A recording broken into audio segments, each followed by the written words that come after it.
नमस्कार, बहुत स्वागत है आपका जोहार झारखंड में। आपके साथ मैं हूं सोनाली सिंह। लोहरदगा में बॉक्साइट साइडिंग हटाने के विरोध में मजदूर गोलबंद हो रहे हैं। यहां शहरी इलाके में रेलवे साइडिंग डंपिंग यार्ड को हटाया जा रहा है।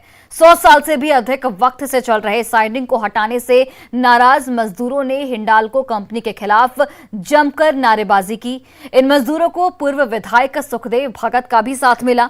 उन्होंने प्रदूषण की वजह से काम बंद करने के दावे पर आपत्ति जताई है। साथ ही काम बंद होने पर मजदूरों के बेरोजगार होने पर नाराजगी जताते हुए गांधीवादी तरीके से आंदोलन की चेतावनी दी है।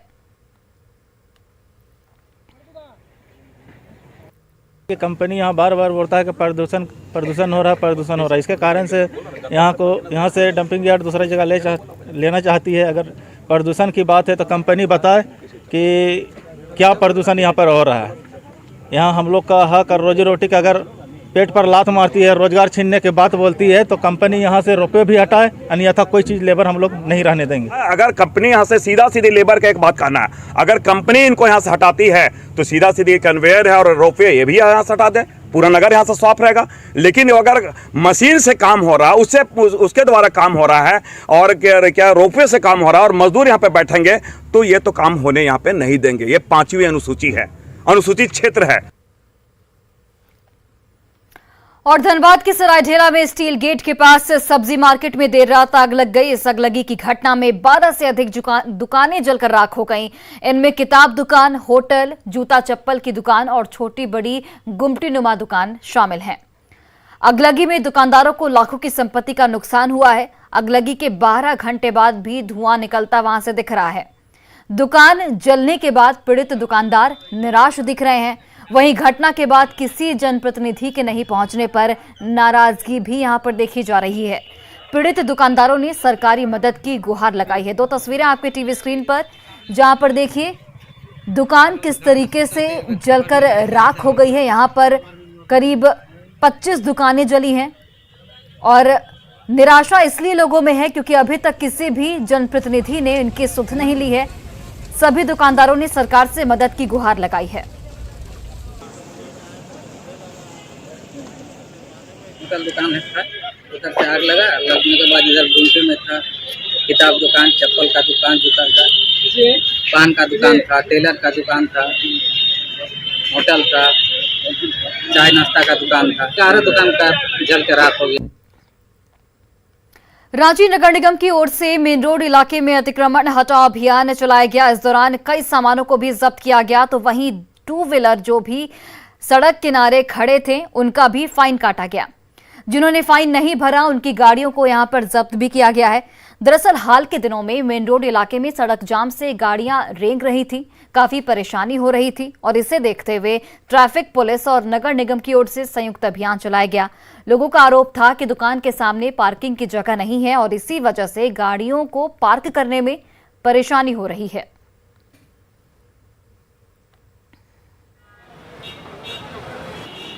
नहीं कि मतलब पार्किंग होगा ऐसा सोच के लगाएं, अभी क्या पता। हाँ, फाइन कट गया। ये OnePlus का भी प्रॉब्लम है, ये लोग का पार्किंग होना चाहिए। जानते हैं अभियान का वजह है कि रोड को अतिक्रमण मुक्त रखा जाए। आया दिन आप देखते हैं हमेशा इस मेन रोड में जामों से मतलब पब्लिक को बहुत बुरा हाल है। लेकिन अभी जो आदेशानुसार है, नगर निगम के जो अधिकारी हैं और ट्रैफिक जो अपना पुलिस जो है, हम लोग सब मिल के एक साथ और इस मेन रोड में अभियान चला रहे हैं और कंटिन्यू चलता रहेगा ताकि किसी भी पब्लिक को, किसी भी जनता को, किसी तरह को आने जाने में किसी तरह कोई परेशानी न हो। हजारीबाग में बिहार सरकार के बस से कोयले की तस्करी हो रही है। चौंकिए मत, ये बात बिल्कुल सही है। हजारीबाग में बिहार राज्य पथ परिवहन निगम की बस से कोयले की अवैध ढुलाई का वीडियो वायरल हो रहा है। हालांकि न्यूज 18 इस वायरल वीडियो की पुष्टि नहीं करता। यहां दिन के उजाले में बस से कोयले की तस्करी हो रही है। तस्वीरों में आप देख सकते हैं कि बरही चौक होते हुए जा रही बस की छत पर बोरे लदे हैं और ये बस झारखंड बॉर्डर से पार कर बिहार जा रही है। स्थानीय लोगों का इस पर कहना है कि इन बोरों में कोयला लदा है और उसे अवैध रूप से बिहार राज्य पथ परिवहन निगम की बस पर लाद कर बिहार में पहुंचाया जा रहा है। लोगों ने पूरे मामले की जांच की मांग की है। अगर सच में बिहार राज्य पथ परिवहन निगम की बस से कोयले की तस्करी हो रही है तो ये एक गंभीर मुद्दा है। इसमें झारखंड को एक तरफ राजस्व की हानि हो रही है तो वहीं परिवहन के साथ साथ पुलिस प्रशासन पर भी गंभीर सवाल खड़े हो रहे हैं।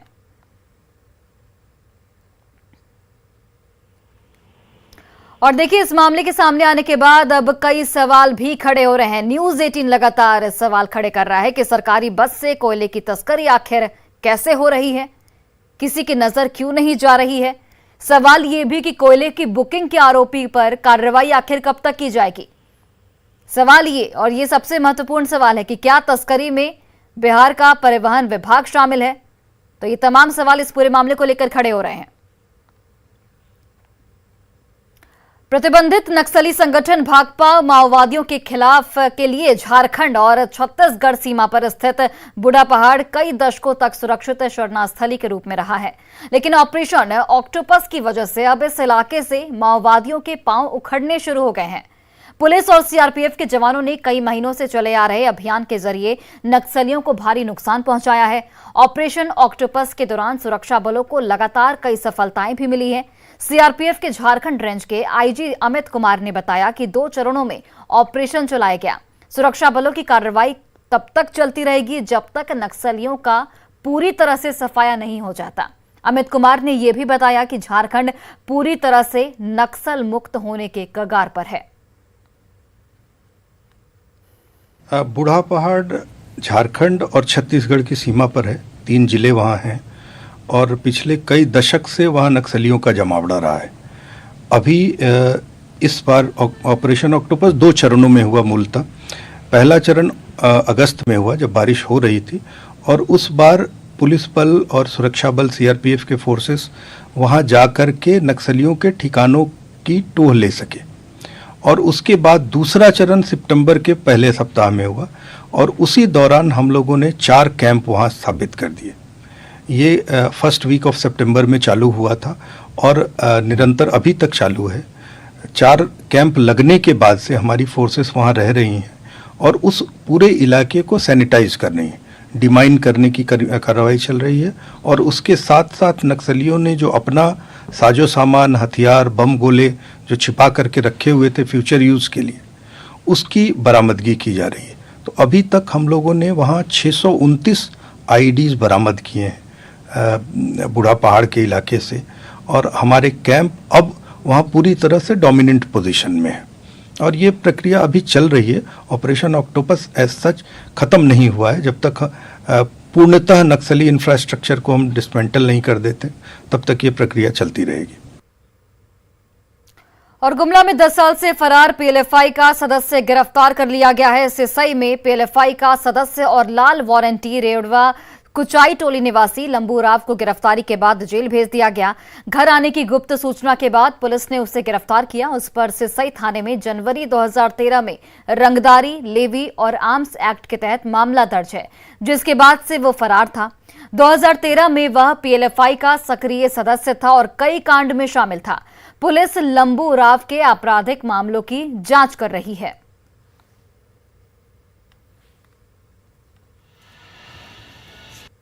पिछले 10 वर्षों से फरार चल रहे लाल वारंटी लंबू छेदी उराम जो कि रेवड़वा कुचाई टोली का रहने वाला है, वो गुप्त सूचना के आधार पर उसके घर से गिरफ्तार कर आज माननीय न्यायालय में स्थापन पश्चात जेल भेज दिया गया। लंबू पर विभिन्न कांडों में, घाघरा और सिसई के विभिन्न कांडों में हत्या, लूट, डकैती, आर्म्स एक्ट के मामले दर्ज हैं। गिरिडीह के बगोदर प्रखंड के दमौवा गांव में हाथियों के झुंड ने जमकर उत्पात मचाया है। करीब 12 की संख्या में हाथियों का झुंड गांव में पहुंचा और 2 एकड़ में लगे आलू, गेहूं और धान के फसल को पैरों तले रौंदकर नष्ट कर दिया। वहीं एक घर की चारदीवारी को भी ध्वस्त कर दिया गया है। अचानक हाथियों के आ धमकने से पूरे इलाके में इस वक्त दहशत का माहौल है। पीड़ित गरीब किसान ने सरकार से उचित मुआवजा के अलावा अपनी जान माल की सुरक्षा की गुहार लगाई है। पंचायत के दमोवा में कई किसानों के खेतों में घुसकर बारी में आलू, धान और गेहूं कई फसलों को बर्बाद किया और चारदीवारी को भी तोड़ा। काफ़ी संख्या में गया था लोग और काफ़ी क्षति पहुंचाया है किसानों का, जिसमें बहुत सारे किसान इस पर का प्रभावित किया है खेती में। देवघर नगर निगम की ओर से सड़क का अतिक्रमण करने वालों के खिलाफ अतिक्रमण हटाओ अभियान चलाया गया। निगम के अधिकारी ने बताया कि देवघर नगर आयुक्त के आदेश पर बाजला चौक पर आज विशेष अतिक्रमण हटाओ अभियान चलाया जा रहा है, जिसके तहत वैसे दुकानदार जो नाला का अतिक्रमण कर उस पर अस्थायी या फिर स्थायी दुकान बना चुके हैं, उन्हें हटाया जा रहा है। इसके अलावा उन पर जुर्माना भी किया जा रहा है। यह कार्रवाई लगातार जारी रहेगी। आज बाजला चौक और आसपास के क्षेत्र में यह अतिक्रमण हटाओ अभियान चलाया गया और इसके बाद दूसरे क्षेत्र में भी ऐसे ही कार्रवाई की जाएगी।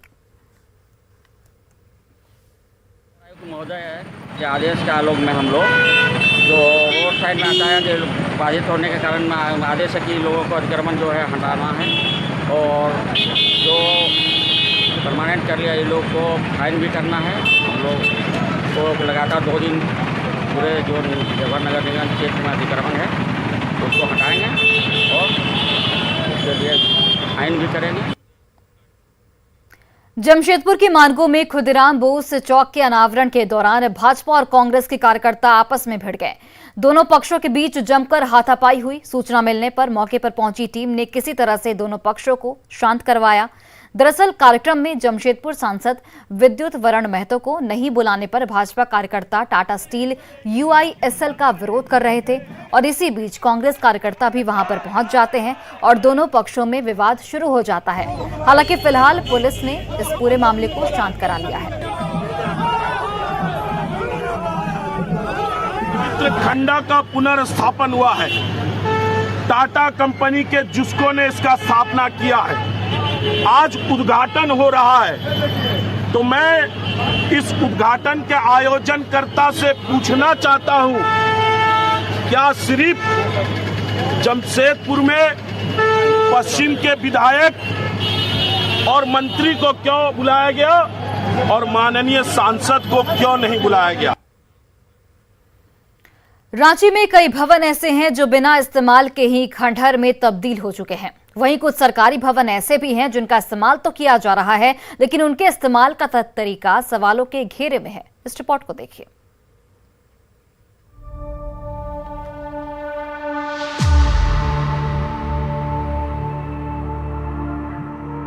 राजधानी रांची में सरकारी संपत्ति की किस तरह बर्बादी हो रही है, इसकी जीती जागती मिसाल है खेलगांव से थोड़ी दूर पर स्थित राज्य संग्रहालय के पास पशुपालन विभाग का भवन।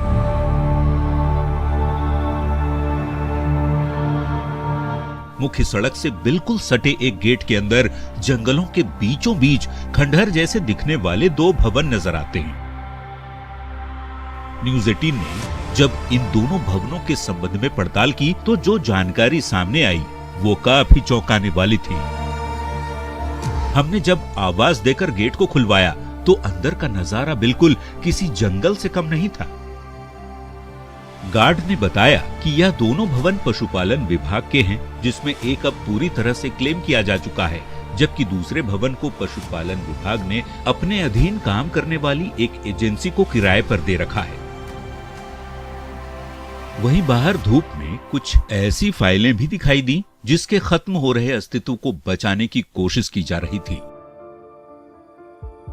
जो बिल्डिंग है हम देख रहे हैं कि अंदर में ढेर सारी फाइलें हैं। कुछ फाइलों को आपने सुखाने के लिए भी रखा है। ये फाइलें किस चीज़ की हैं?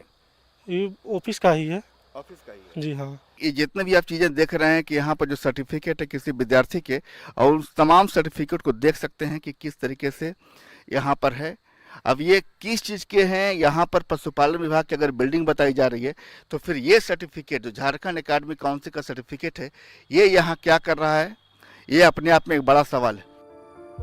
हमने जब दूसरे भवन के अंदर प्रवेश किया तो मालूम चला कि इस भवन को पशुपालन विभाग ने अपने अधीन काम करने वाली एक एजेंसी को किराए पर दे दिया है। गार्ड ने एजेंसी के कर्मचारी से हमारी फोन पर बात कराई। कर्मचारी वरुण कुमार गुप्ता ने फोन पर जो हमें जानकारी दी वो वास्तव में किराए के भवन के इस्तेमाल को लेकर कई सवाल खड़े कर रहा था।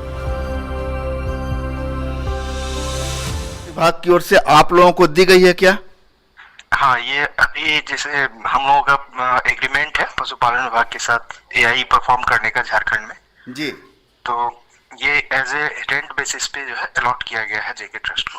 यानी विभाग ने आपको रेंट पर दिया है क्या? हाँ। तो आप ये विभाग को क्या इसका रेंट देते हैं? अभी रेंट का कुछ हुआ नहीं।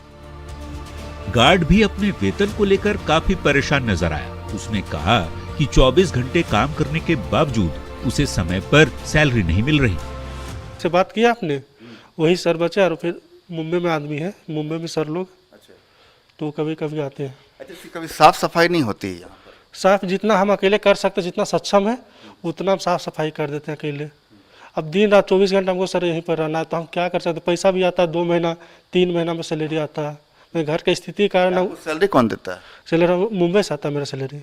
खेलगांव के पास में ये बिल्डिंग है, मुख्य सड़क से एकदम सटा हुआ बिल्डिंग है, और यहाँ पर देख रहे हैं कि बिना इस्तेमाल के ये बिल्डिंग किस तरीके से केल्डम घोषित कर दी गई। अब ये इस्तेमाल में नहीं लिया जाना है, लेकिन ये अपने आप में एक बड़ा सवाल है कि जहाँ पर राज्य में नई नई बिल्डिंग्स खड़ी की जा रही है, करोड़ों रुपए खर्च किए जा रहे हैं, उस राज्य में पुराने बिल्डिंग्स जिन पर करोड़ों रुपए खर्च कर दिए गए, अगर उनका ये हाल है तो आप समझ सकते हैं कि सरकारी संपत्ति की किस तरीके से बर्बादी की जा रही है। संजय कुमार सिन्हा, न्यूज़ 18, रांची। और अब बात सम्मान की करते हैं।